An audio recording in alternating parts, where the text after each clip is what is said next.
uncompromising. Get the right coverage the unway at hsbclifeinsurance.com. Imagine countdown clocks in subways, free crosstown buses, cleaner subway stations, faster express bus service for outer boroughs, a 311 transit hotline. Part of Mike Bloomberg's MTA reform plan is fight, take on bloat, take on waste, get the bureaucracy to answer to us. It's the advantage of independence, taking on even the MTA to help us get our money's worth. Join Mike Bloomberg. Be heard. Together, let's get the bus and subway system we deserve. Attention everybody, we hereby declare the state of Franklandia.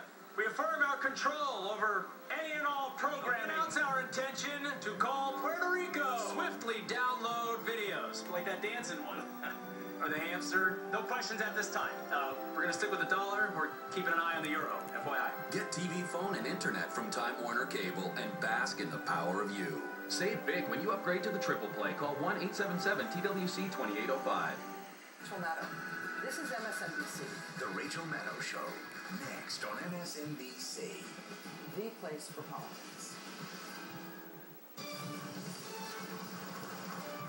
Oddly placed in the lineup here because of the time we devoted to the nexus of politics and terror. Time for Countdown's number one story.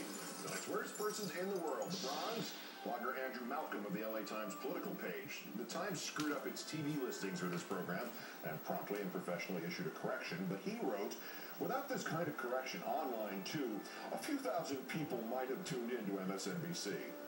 Mr. Malcolm is, of course, adhering to the very old and very stupid Republican talking points about this network, talking points that date back to about 1999 or 2000 or so, that nobody watches MSNBC.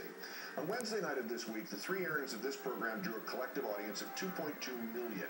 Each of its airings beats CNN by all measures. It is the #1 rated cable news program for all viewers under the age of 35. It is the #1 rated cable news program not on Fox.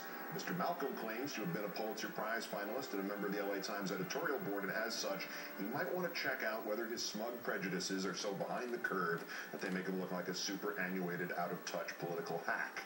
There's also the embarrassment Mr. Malcolm brings to his paper when mocking how many customers any news organization has. For 20 years, the LA Times has had the largest newspaper virtual monopoly in the country, and yet even before the newspaper crash, it was already approaching bankruptcy.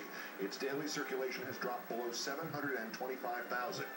The first rerun of this program the other night had a larger audience than that.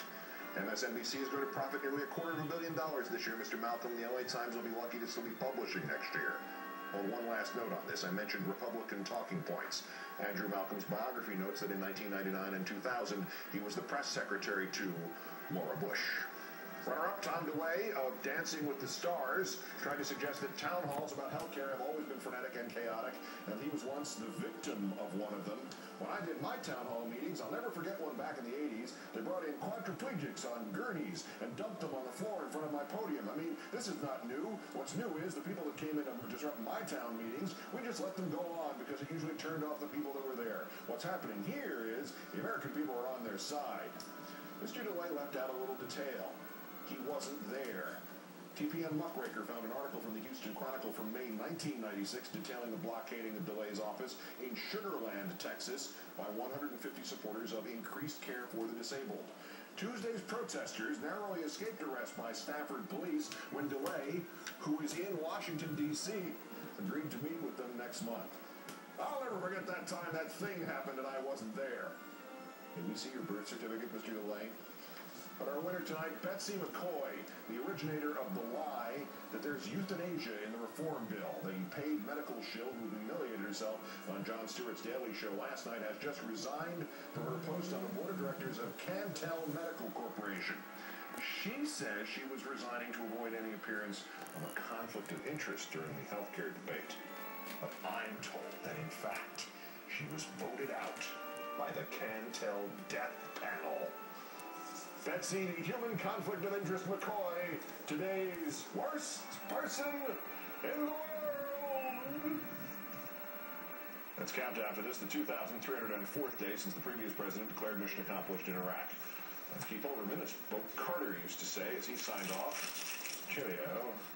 Now, with House Majority Leader Hoyer suddenly finding the public option optional, your special guest, Congressman Anthony Weiner. Ladies and gentlemen, here is Rachel Maddow. Good evening, Rachel.